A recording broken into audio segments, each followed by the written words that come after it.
Si usted tuvo conocimiento de irregularidades, no quiero decir actos de corrupción, porque usted ha establecido que su informe son hipótesis. Si usted tuvo conocimiento de actos irregularidades en las empresas públicas, en particular en Flopec, ¿por qué esperó hasta el día de abandonar el cargo para presentar un informe?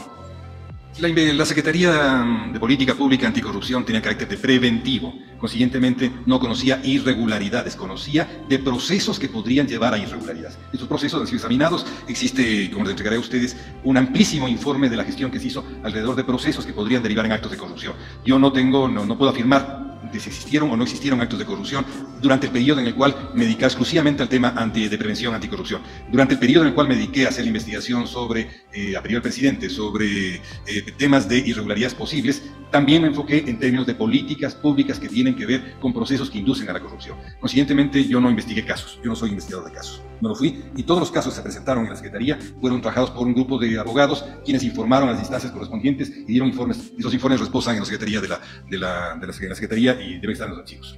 Puntualmente, ¿usted qué información documental o de su equipo técnico recibió respecto a los contratos Time Charter 2018 y sus adendas suscritos por EP Flopec con Amazonas Tankers Pool? Ninguna. ¿Ningún informe? No, lo que tuve yo respecto a Flopec he sido explícito en decirles. He tenido 2 visitas de la persona que luego sería el gerente de Flopec. He tenido el informe de trabajo que realizó mi equipo con el señor Estupiñán, con el Estupiñán sobre el tema de Flopec.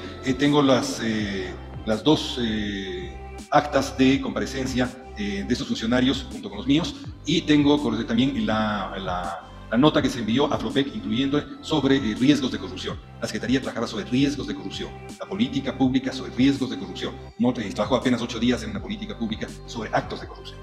Cuando usted conoció de la existencia de un informe de Contraloría con un perjuicio y una glosa en contra del señor Condoy de 6.1 millones de dólares, ¿qué dispuso usted como secretario de Anticorrupción? Yo no conocí de esa glosa. No conocí de ese informe. ¿No era motivo de su investigación, de su responsabilidad? Las investigaciones se hacían de distinto modo. Partían de una matriz que se elaboraba con los mismos informantes al interior y los grupos de cumplimiento, por cierto, de cada una de las instituciones. Sobre eso se elaboraba una matriz, sobre esa matriz se retrabajaba una ficha de seguimiento, y esta es la que tenían las autoridades. Luego nosotros teníamos que realizar una medición metodológica, de una metodología específica que está en el portal de la Presidencia de la República, se llama MENRIC, con la cual se establecían las zonas de calor y las zonas de más riesgo de corrupción. Con estas zonas de más riesgo de corrupción debían que comprometerse a potenciar la auditoría interna de las instituciones para que pueda confrontarse y equilibrarse con la auditoría externa. Esto dicho de modo muy rápido sobre. Bien, en reuniones suyas con autoridades de Flopec y de EMCO abordaron el cumplimiento de las 13 recomendaciones de la Contraloría en el caso de los contratos Time Charter. No fue tema de tratamiento. Como les he dicho, la visita de esta persona que sería luego gerente de Flopec es una visita no solicitada por mí, sin embargo de extensa información sobre cómo se da el negocio petrolero alrededor de Flopec. Eso nos permitió montar algunas hipótesis de trabajo y algunos procesos que son, entre ellos, el posible conflicto interinstitucional respecto a la asignación de actividades. Vamos a ese punto, y con esto cierro, que creo que es lo más importante que usted incorpora en su informe, y lo ha dicho el día de hoy.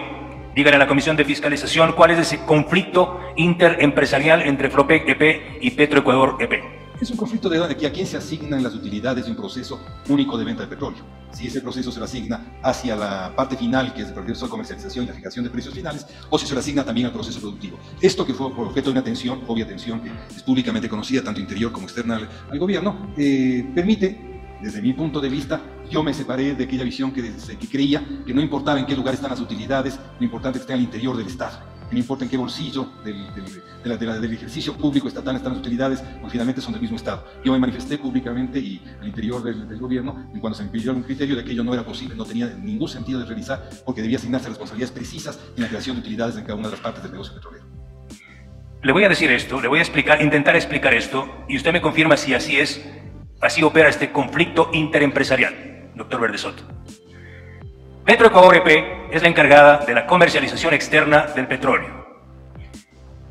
La metodología de Petroecuador para establecer el precio de los crudos Napo y Oriente tiene como referencia al crudo de Texas WTI. Si el crudo de Texas, que es un crudo más liviano, está en $50, es un escenario hipotético, para establecer el precio del crudo ecuatoriano se aplica un diferencial o un castigo, ¿es verdad? ¿Es verdad, doctor Verdesoto? Yo entiendo que sí, es la forma de cálculo de precios. En ese castigo, para los crudos asiáticos se incorpora un factor de calidad, un índice ASCII y un factor flete. ¿Qué significa esto? Que el castigo al crudo ecuatoriano incluye el factor de los fletes en los buques de Flopec y castigos de calidad. Es decir, le pongo un ejemplo. Si el WTI está en $50, con el castigo, llámese diferencial, el crudo ecuatoriano estaría valorado en 46, 45 aproximadamente. Vamos allá.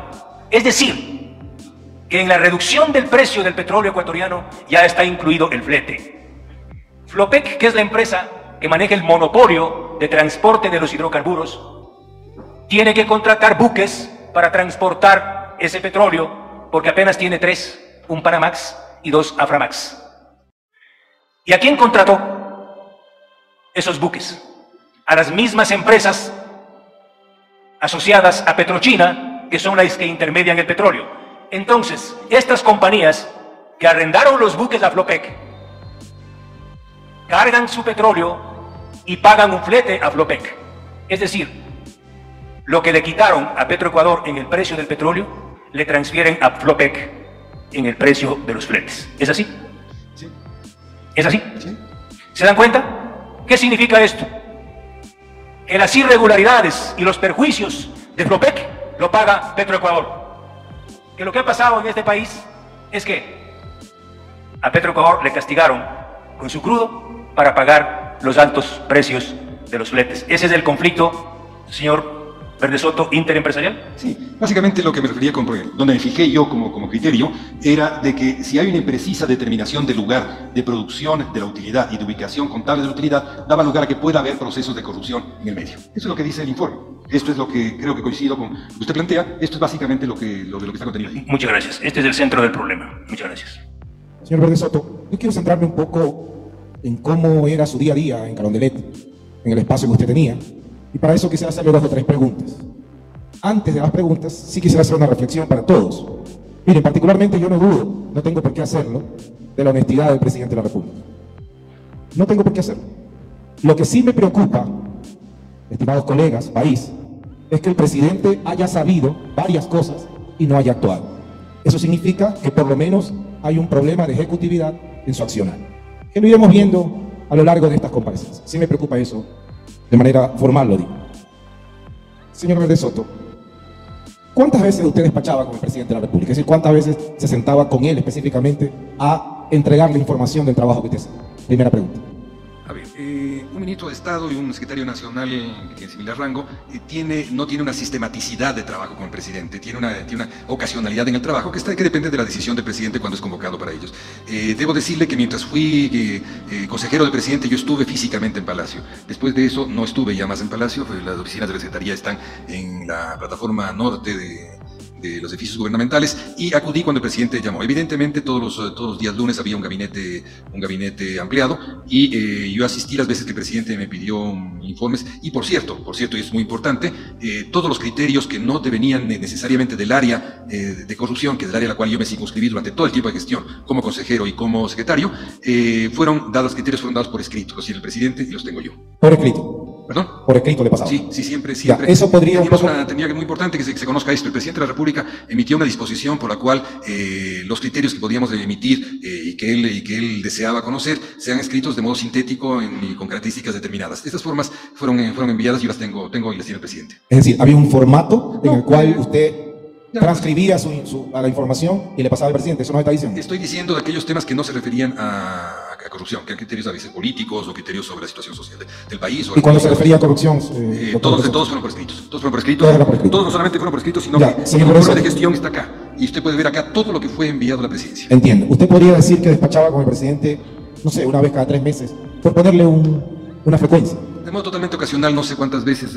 Pero sí nos ha confirmado que cuando se trataba de corrupción o de indicios de corrupción, usted hacía un documento, ¿sí? Lo transcribía la información y se la pasaba al presidente por escrito, es lo que nos ha dicho. Claro, existen todos, no solamente esto, sino que los informes, hay parte de informes son públicos, están en el portal de la Presidencia de la República, en un capítulo especial que se llama Política Pública Anticorrupción. Por ejemplo, el presidente de la República me pidió que elaborara la Política Nacional Anticorrupción, inicialmente antes de que se estructurara la Secretaría. Esta política fue elaborada, fue discutida con el presidente la puso a conocimiento público, debatió con los asistentes a la reunión correspondiente y esa política quedó en capacidad de generar luego una estrategia y también un plan de acción. Estas son las modalidades con funciones del sector público en general.